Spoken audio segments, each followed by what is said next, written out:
అద్దం ముందు నిలబడి అబద్ధం చెప్పలేనే నా అద్దం అంటే నువ్వే మరి ఈ నిజం దాచలేనే ఆ అద్దం ముందు నిలబడి అబద్ధం చెప్పలేనే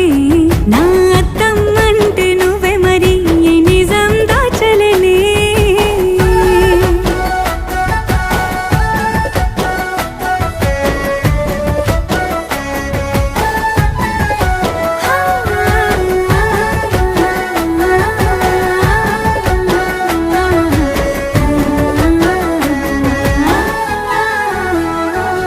నీకు నచ్చిన సంగీతం ఏంటి నీ చెప్పుల సవ్వడి నువ్వు మెచ్చిన నగలు ఏంటి మెడ వంపున ముద్దు తడి నీకిష్టమైన చోటు ఏంటి అది చల్లని నీ ఒడి నువ్వు కోరుకున్న దుస్తులేంటి నీ